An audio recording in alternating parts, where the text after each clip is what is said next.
Daniel Balavoine, l'un des plus grands artistes de la musique française, a laissé une marque profonde non seulement par son talent musical, mais aussi à travers les tragiques histoires de sa vie. Il n'était pas seulement un chanteur, mais un symbole de courage, d'affirmation de soi et un combattant infatigable pour des idéaux nobles.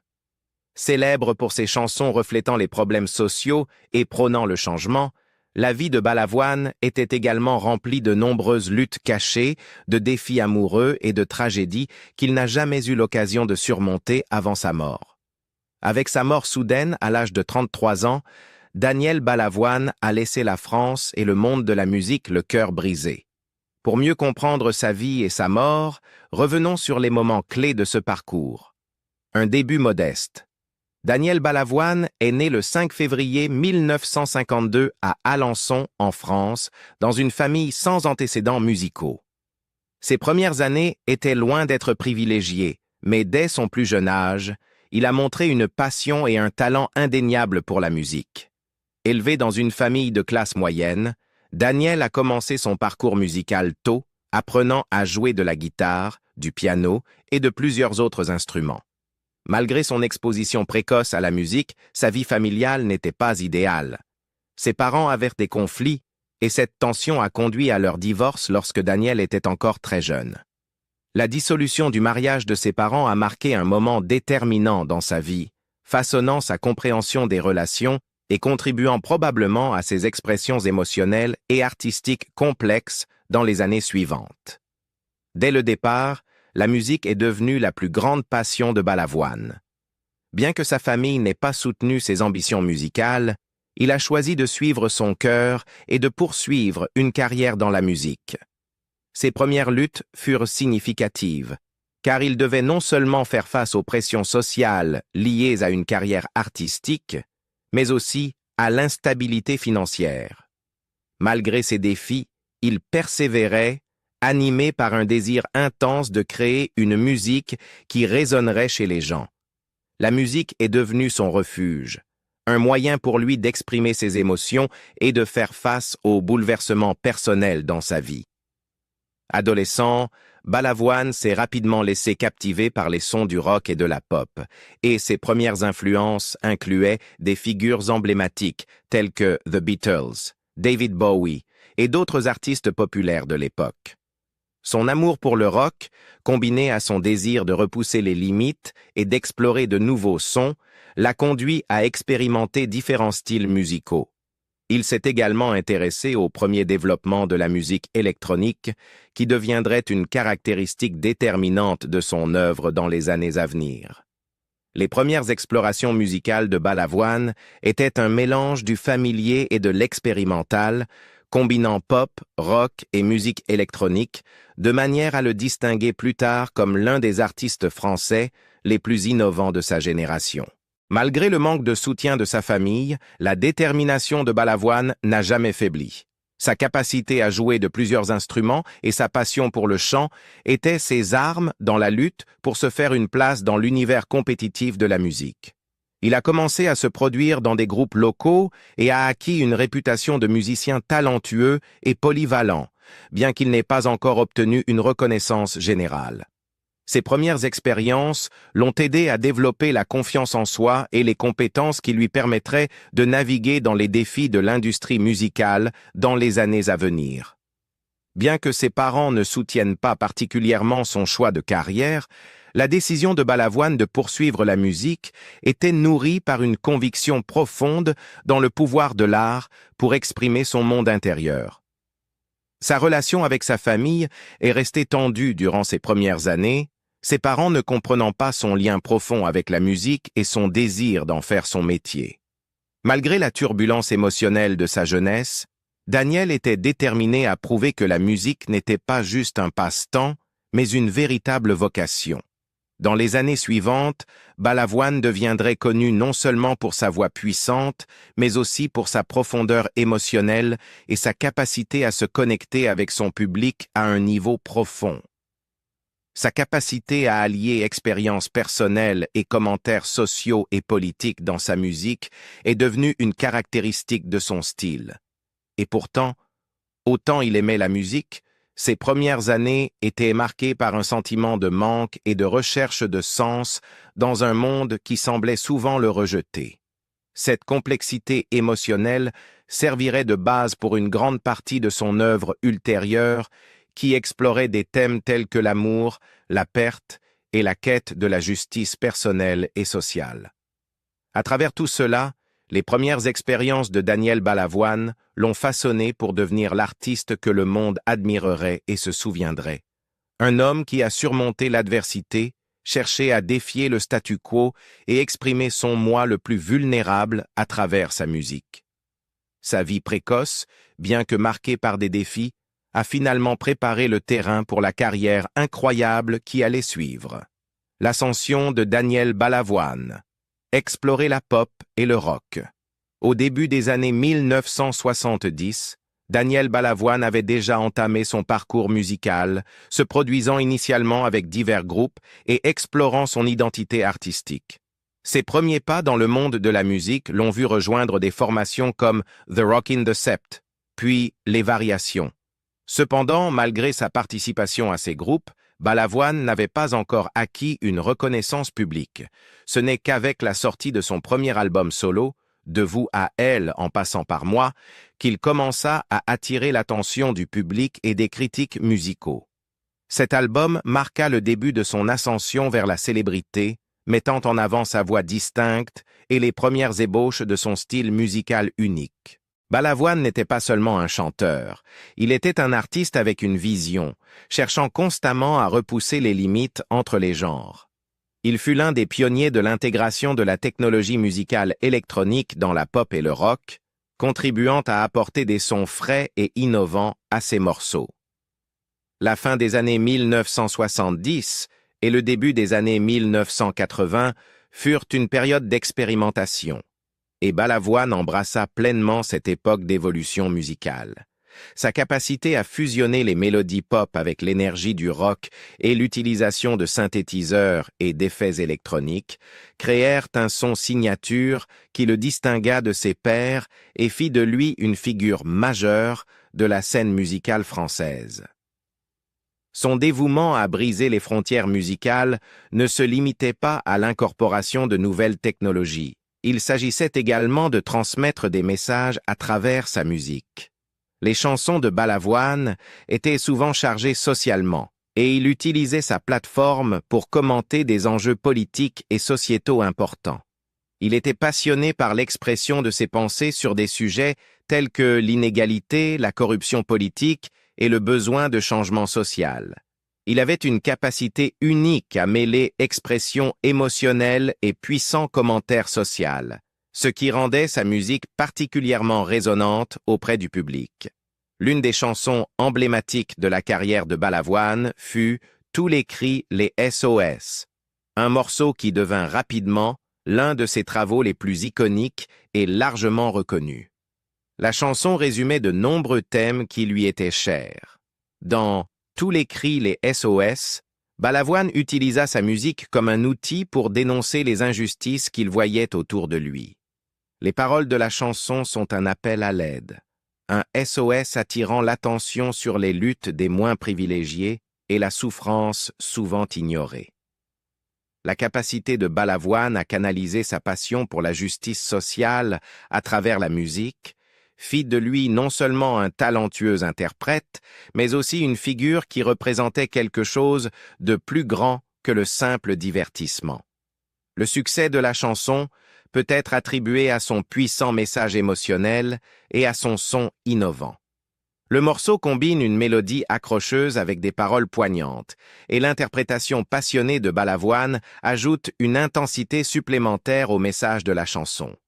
Tous les cris, les SOS, étaient bien plus qu'une simple chanson pop. C'était un hymne à l'activisme, capturant les préoccupations d'une génération de plus en plus consciente des problèmes sociaux du monde. L'impact de la chanson dépassa les frontières de la France, résonnant avec les auditeurs du monde entier, devenant un exemple intemporel de la manière dont la musique peut être à la fois un art et un puissant outil de changement social. Le succès de Balavoine ne se limitait pas à sa musique. Il était également connu pour son indépendance farouche et son refus de se conformer aux attentes de l'industrie musicale. Il se battait constamment pour garder le contrôle créatif sur son travail, refusant de laisser son art être façonné uniquement par des intérêts commerciaux. Cet esprit rebelle faisait partie intégrante de son identité, et il séduisait les fans qui admiraient son authenticité. Tout au long de sa carrière, Balavoine continua à évoluer, tant musicalement que personnellement. Il repoussait les limites avec chaque nouvel album, explorant de nouveaux thèmes et incorporant de nouveaux sons dans son travail. Sa volonté de prendre des risques et d'expérimenter avec sa musique le distinguait de nombreux autres artistes de son époque. Balavoine n'avait pas peur de défier le statu quo et ce sens de l'audace alimentait son succès. Au début des années 1980, Daniel Balavoine était un nom connu dans toute la France, sa musique jouant un rôle central dans la formation du paysage culturel de l'époque. Il s'était imposé comme un artiste non seulement musicalement talentueux, mais aussi profondément concerné par le monde qui l'entourait. Sa capacité à créer des chansons à la fois musicalement innovantes et socialement pertinentes fit de lui l'un des artistes les plus influents de la scène musicale française de son vivant. Sentiments personnels et relations. Bien qu'il soit l'un des artistes les plus célèbres et les plus réussis en France, la vie émotionnelle de Daniel Balavoine a été marquée par des turbulences et des hauts et des bas. Il a traversé un mariage bref avec une femme nommée Véronique. Le mariage s'est terminé après un court laps de temps en raison de différences de points de vue et de perspectives sur la vie. Cette séparation lui laissa des cicatrices psychologiques profondes et fut un choc majeur dans sa vie. Cependant, l'une des relations les plus remarquables et touchantes de la vie de Balavoine fut celle avec la chanteuse Catherine Leduc. Leur relation fut autrefois belle et pleine de romance. Toutefois, leur carrière chargée et les pressions de la vie rendirent leur amour impossible à faire durer.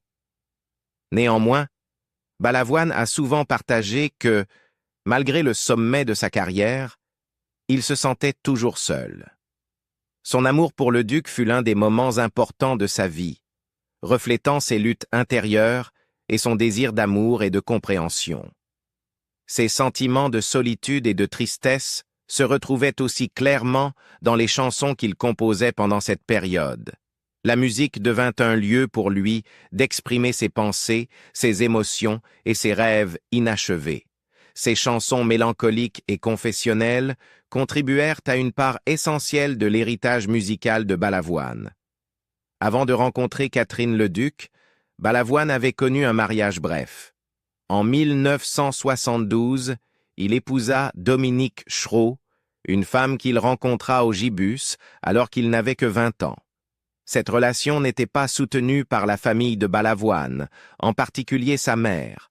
Le mariage dura de 1972 à 1974 et fut officiellement dissous en 1979. Après sa séparation avec Dominique, Balavoine continua à chercher l'amour et la stabilité dans d'autres relations. De 1974 à 1977, il vécut avec Catherine Ferry, une chanteuse talentueuse découverte lors du concours Eurovision en 1976. Ferry tomba amoureuse de Balavoine après un concert du groupe Présence, dont Balavoine était membre. Il écrivit pour elle la chanson L'enfant aux yeux d'Italie, célébrant ses racines siciliennes. Cependant, cette relation ne dura pas non plus, Catherine Ferry quittant Balavoine en raison de problèmes dans leur relation, notamment sa jalousie et ses changements constants.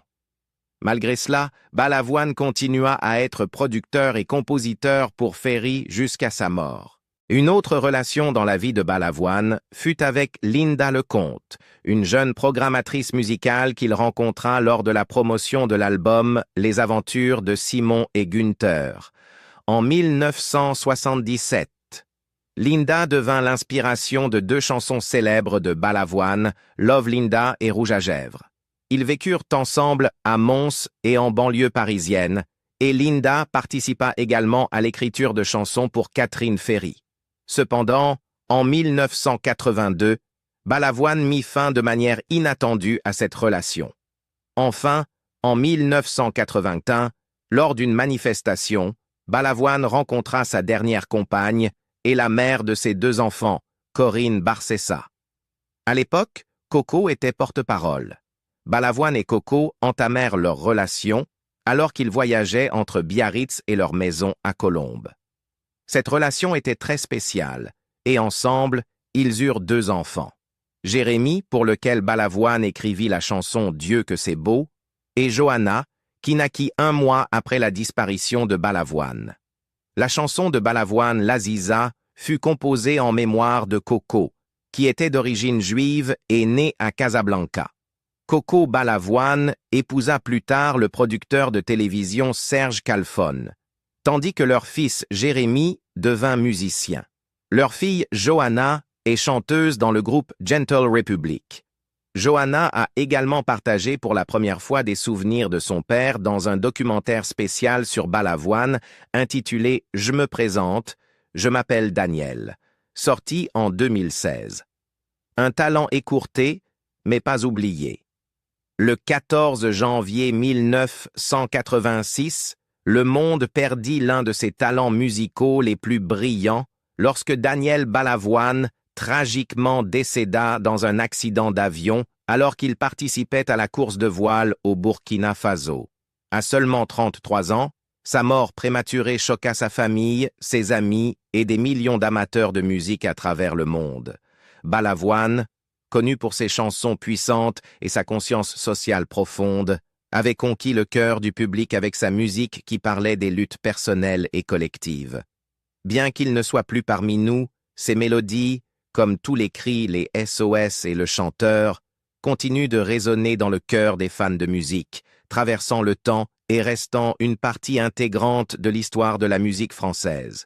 L'événement fatidique se produisit lors d'une journée remplie de pression et de tension. Balavoine était profondément impliqué dans des efforts humanitaires, notamment dans la campagne Paris du Cœur, Action École, qui visait à améliorer l'accès à l'eau potable au Mali. Ayant juste conclu une négociation difficile pour des pompes à eau, Balavoine donna une interview avant de prendre un vol de Niamey, Niger, à Gao. Malgré sa fatigue, il restait optimiste et enthousiaste quant à la mission à laquelle il participait, exprimant sa confiance en son succès. Plus tard dans l'après-midi, Balavoine, accompagné de l'organisateur du rallye Thierry Sabine, prit part à l'ouverture d'un match de football dans le cadre du rallye Paris-Dakar. Cependant, la cérémonie d'ouverture dura plus longtemps que prévu et la météo se détériora. Une violente tempête de sable balaya la région, ce qui conduisit à la décision de voyager en hélicoptère. À l'origine, Balavoine ne devait pas être passager de cet hélicoptère, mais à la dernière minute, il remplaça une personne absente et monta à bord. À 17h15, l'hélicoptère, piloté par François-Xavier Bagnoud, décolla. Malheureusement, les conditions météorologiques étaient défavorables et l'équipement de vol de nuit était insuffisant pour le trajet. Après seulement 22 km, le pilote prit la décision de tenter un atterrissage d'urgence. L'hélicoptère s'arrêta brièvement, puis poursuivit son chemin. Tristement, il rencontra une dune de sable de 30 mètres de hauteur et le violent accident coûta la vie à tous les occupants, y compris Daniel Balavoine. La mort de Balavoine survint alors qu'il était sur le point d'entamer un nouveau chapitre excitant de sa carrière. Son énergie était palpable et il avait de grands projets pour l'avenir. Il se préparait à déménager à Londres où il comptait collaborer avec Peter Gabriel, ancien membre de Genesis, sur un projet musical innovant. Le projet, nommé Bicycle, devait sortir un single démo en 1986, ouvrant la voie à un album complet en 1987. Le groupe devait inclure des musiciens ayant déjà travaillé avec lui sur son album Sauver l'amour. En plus de ses aspirations internationales, Balavoine restait engagé dans la scène musicale française. Il avait prévu une série de concerts au Palais des Sports, à Paris, fin 1986, une tournée à travers la France, les Pays-Bas et l'Allemagne, et avait même discuté de la possibilité d'un concert commun avec Jeanne Masse à Lyon. Son ambition et sa détermination montrent qu'il ne pensait pas seulement à développer sa carrière, mais aussi à laisser une empreinte durable dans le monde de la musique. Bien que la musique fût le pilier central de sa vie, Balavoine avait beaucoup d'autres rêves et désirs. Il avait ouvertement partagé son intérêt pour explorer de nouveaux domaines une fois qu'il atteindrait la quarantaine, notamment la politique, le cinéma, la production et l'écriture. Dans des interviews, il parlait avec enthousiasme d'écrire un roman, démontrant sa soif insatiable de créativité et son désir d'élargir ses horizons artistiques. La disparition prématurée de Daniel Balavoine laissa un vide profond dans le monde de la musique, mais son œuvre continue d'inspirer les nouvelles générations d'artistes et de fans. Sa musique, chargée d'émotions et de sens, perdure, et son héritage en tant que voix du changement social, de l'introspection personnelle et de l'innovation artistique reste intact. Balavoine n'était pas seulement un chanteur, il était un visionnaire, et bien qu'il nous ait quittés trop tôt, sa musique perdure et continue de toucher les cœurs des auditeurs à travers le monde. La vie et la carrière de Daniel Balavoine ont été écourtées bien trop tôt, mais sa musique et son héritage continuent de nous inspirer tous. Quelle est votre chanson préférée de Daniel Balavoine, et comment ses paroles résonnent-elles en vous aujourd'hui? Partagez vos pensées dans les commentaires ci-dessous. Nous serions ravis de vous lire. Si vous avez aimé cette vidéo, n'oubliez pas de liker, de vous abonner et d'activer la cloche pour plus de contenu sur les artistes légendaires et leurs histoires inoubliables.